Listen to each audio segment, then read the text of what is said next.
comprendre que la machine n'observe pas le réel, elle obéit aux ordres.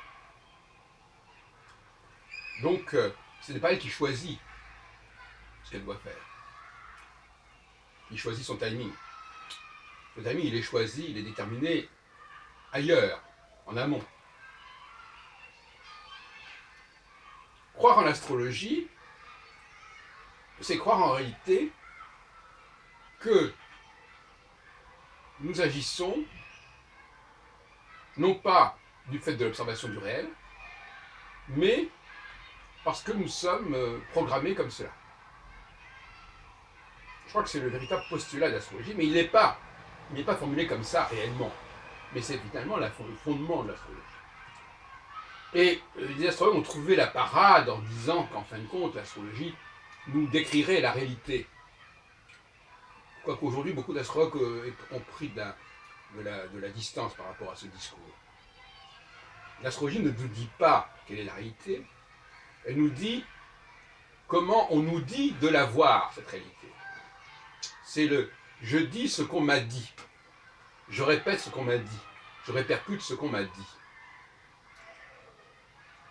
Par conséquent, lorsque je dis que les femmes sont fondamentalement marquées par l'astrologie, marquées par les processus cosmiques, ça veut dire aussi qu'elles ne regardent pas le monde.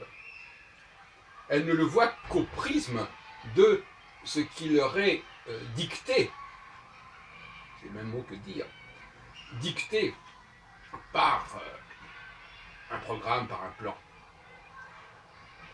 On reste encore donc dans le monde de la caverne en quelque sorte. On n'observe pas la réalité, on ne la connaît qu'au travers de ce qu'on nous dit qu'elle est, ou ce qu'on nous dit de faire.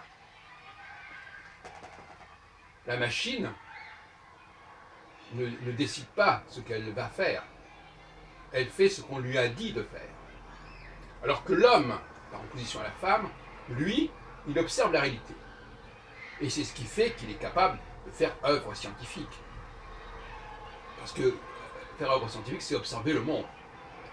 Celui qui ne fait que regarder le monde à travers des schémas préexistants et établis de longue date, comme les cosmos, n'observe pas le monde véritablement. Tout à l'heure, j'écoutais sur France Culture les chemins de la connaissance, plutôt... et la machine, elle est dans l'idéalisme en quelque sorte, et l'homme réel, pas la femme, il est dans l'idée de l'observation du réel, dans le matériel. Et l'astrologie, elle est clivée par rapport à cela. Elle nous propose une réalité qu'elle a inventée, qu'elle a imaginée. Mais ce n'est pas la réalité elle-même. On ne peut pas l'observer, cette réalité, si ce n'est en passant par le prisme de l'astrologie. Or, ce qu'il faut, c'est que cette réalité, elle existe en elle-même, en dehors de tout prisme. Et qu'elle soit observée, tout simplement. Et ça n'est pas possible. On ne peut pas demander ça à la machine, on ne peut pas demander ça à la femme. En dépit de, bien entendu, de mimétismes divers. À propos du mimétisme, je dirais que le mimétisme, c'est aussi un choix. C'est un choix, c'est-à-dire qu'est-ce qu'on a décidé d'imiter. Mais là aussi, ce n'est pas une observation du réel, c'est qui vais-je écouter? Quel verbe, quelle parole je vais écouter? Et quelle parole donc je vais répercuter dans mon regard sur le monde? Mais c'est quand même un choix. Et là aussi, le problème, c'est que souvent les gens nient qu'il y ait eu choix. Ils disent qu'il n'y a pas eu choix. Et c'est vrai d'une certaine manière. Celui qui fait ce qu'on lui dit, il n'a pas choisi. Il ne connaît pas l'expérience du choix, de l'élection. C'est celui qui commande qui choisit ce qu'il faut faire. Mais celui qui exécute, il n'a pas à choisir. Il ne sait pas ce que c'est que le choix. Donc le mimétisme, c'est pas, on ne choisit pas d'imiter, on nous dit d'imiter. Il y a un problème, il y a toujours quelqu'un au-dessus ou avant qui a dit ce qu'il fallait faire. C'est-à-dire que c'est soit une dépendance synchronique, c'est-à-dire quelqu'un d'autre à côté de moi me dit ce que je dois faire, ou quelqu'un d'autre avant moi me dit ce que je dois faire. Et on renvoie à la question de la musique.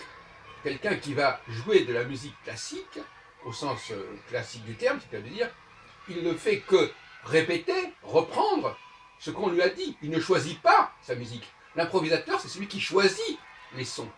L'instrumentiste, il ne choisit pas les sons, il les exécute, il les répercute, il les applique, il les pratique. Donc c'est tout à fait différent.